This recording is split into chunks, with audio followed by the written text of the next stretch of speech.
Bonjour et bienvenue dans cette nouvelle vidéo. Aujourd'hui, nous allons voir comment configurer une adresse de messagerie dans le client Outlook. Donc, dans une vidéo précédente, nous avons vu comment créer une adresse email. Donc, dans mon cas, j'ai créé l'adresse contact@montuto.fr. Aujourd'hui, nous allons voir comment la configurer dans le client de messagerie Outlook 2016. Si vous avez une version différente d'Outlook, une version précédente par exemple, normalement ce tutoriel convient aussi, ça reste sensiblement les mêmes configurations. Donc pour ajouter un compte de messagerie dans Outlook, il faut aller dans Fichier, Ajouter un compte. Si vous aviez une vieille version d'Outlook, vous n'aurez pas ce fichier Ajouter un compte qui va apparaître.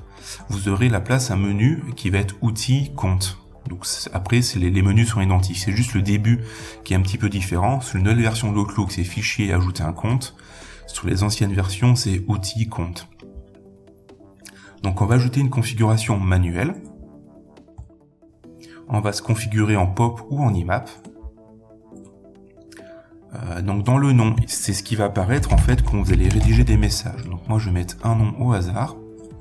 L'adresse de messagerie, c'est l'adresse que vous avez créée dans ces panels juste avant.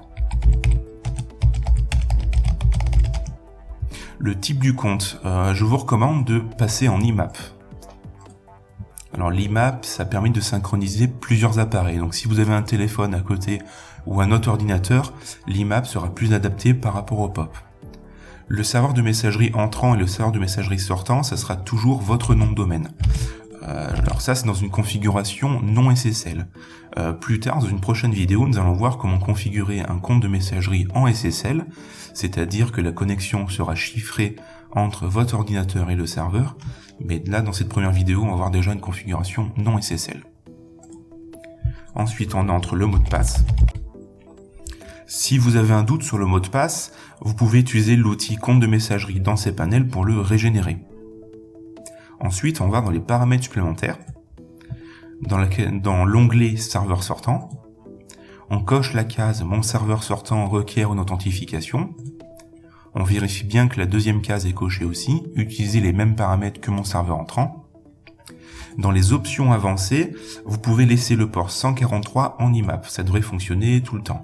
Par contre, pour le serveur sortant, vous avez le choix entre le port 25 et le port 26. Ça dépend de votre configuration actuelle et de votre opérateur. Certains opérateurs bloquent le port 25, typiquement Orange a tendance à le bloquer. Donc si vous ne savez pas quoi mettre à ce niveau-là, laissez le port 25 par défaut, validez la configuration. Si Outlook arrive à se connecter au serveur sortant, c'est que tout est bon. Si jamais Outlook ne parvient pas à se connecter, vous pouvez mettre le port 26 à la place. Donc dans mon cas, je l'ai déjà testé, le port 25 est bloqué, donc je suis obligé de mettre le port 26. Dans le chiffrement, on laisse sur aucun. Si vous voulez chiffrer la connexion, ça sera dans une vidéo qui va suivre. Ensuite, on fait suivant. Là, Outlook a vérifié les paramètres de messagerie. Il s'est connecté au serveur entrant et au serveur sortant. Donc là, tout est bon. On peut terminer. Vous avez votre messagerie qui apparaît à gauche. Avec tous les messages qui ont été reçus. Outlook envoie des messages de test pour tester. Donc c'est des messages qui ressemblent à ça. Donc c'est normal. Si vous recevez ces messages-là, c'est que tout est bon. Voilà, c'est pas plus compliqué pour la configuration d'une messagerie sur Outlook. Dans une prochaine vidéo, nous allons voir la même configuration, mais en SSL.